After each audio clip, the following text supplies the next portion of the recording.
Who doesn't recall this infamous moment from Modern Warfare? The tabloids went crazy here in the UK and across the globe for this moment, but there's no such thing as bad publicity, as the saying goes. The game went on to sell bucket loads and put Infinity Ward certainly on the map before, unfortunately, it all went chaotically wrong for them.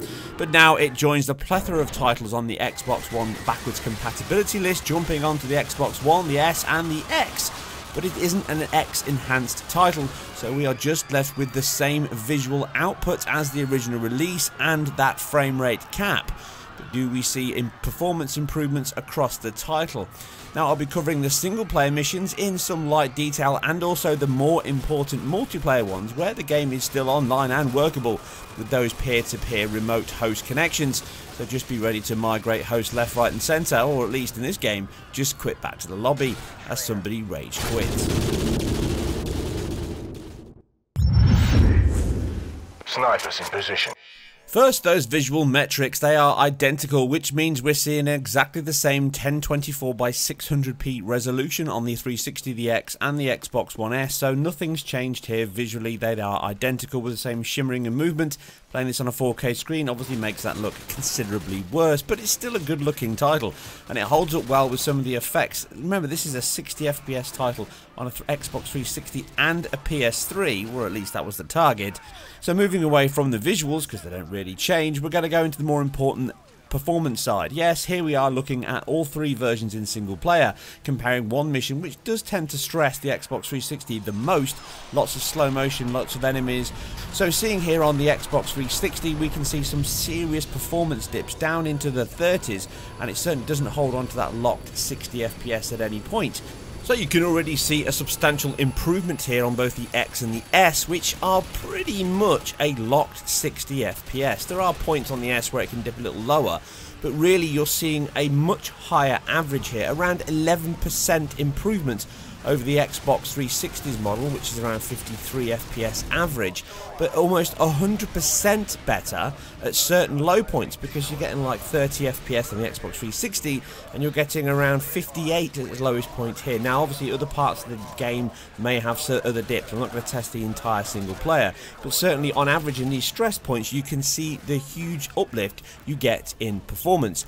It does come at a very, very small sacrifice though, which I've mentioned a few times, and that is input latency. Obviously this is an emulated state no matter how you cut it. There's obviously a lot more technology behind it, which I've covered before in various videos and articles online, which you can read and check out. But essentially, this isn't the highest performing title of the Modern Warfare trilogy.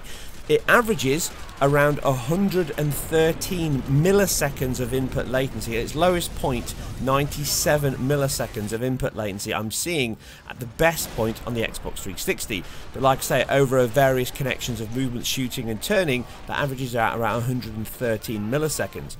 We're seeing on average 8 to 16 milliseconds more on both the X and the S model. So we're seeing an average of 126 or 122 milliseconds for the input poles. The lowest point is 113 milliseconds. So give or take 16 milliseconds difference. Essentially one additional frame is added here for latency, almost like a triple buffered frame rate, using that additional memory to smooth out the performance metric. You're not really going to notice it here, and it's not the highest performing Modern Warfare titles. As an example I've covered before, just recently on Black Ops 4, the input times on those are 50 milliseconds, which as you can see is pretty much half the time that we're seeing here on the 360 original. So that's a small price to pay for much better performance across the board. So single player is very good, very clean, and it runs much better. But what about multiplayer? It was never really an issue on the Xbox 360. It is where the lion's share of everyone's time is spent, and that's where Infinity Ward spent all their time to make sure that that held on to 60. And it pretty much does. It's 60 locked near enough on the 360, and we don't see much of a difference, give or take some lag and some small issues, possibly CPU where it drops for a second into a 33 millisecond time and then back out again, only a couple of frames. and certainly not enough to affect your enjoyment of the title. You're going to be affected far more by just general online latency issues and disconnects. This is a peer-to-peer game, and I miss the fact that this is one of those titles that tried to search for the lowest ping rate to the nearest competitor. Therefore, at least you had a better, consistent game, and not just sticking you on servers that are in the US or wherever else, when you've sometimes got dedicated servers. Even though it is much better overall, sometimes, depending on where you sit, it can actually make your connection consistently worse if you don't get a connection to a server that's hosted in your country and another country gets the benefits of it. So you are going to get those issues here. I've definitely had some lag, some jumping and some disconnects in the title, but it's still as fun as ever. And one of the things I must say is I haven't encountered any people with JTAG consoles. Remember, the real risk here is you are playing with people with original Xbox 360 titles, so therefore you could have people that have hacked their console and are running basically altered lobbies, which can cause all kinds of chaos and drama. But it is fun, if annoying, but I haven't seen any, so maybe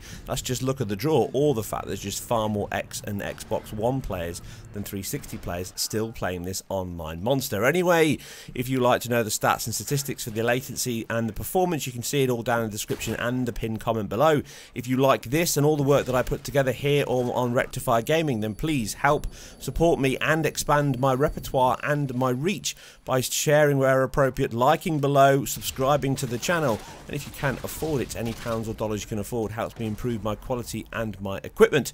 That's it, I'm out, but Modern Warfare's back, all thanks to BC. I'll catch you on the next one.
UAV online.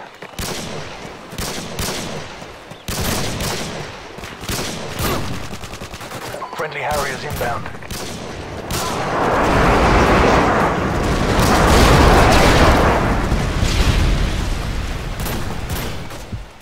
Care package on the way.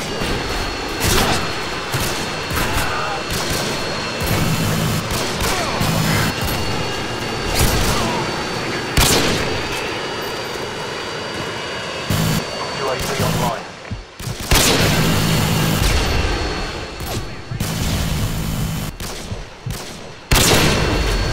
Friendly airstrike inbound.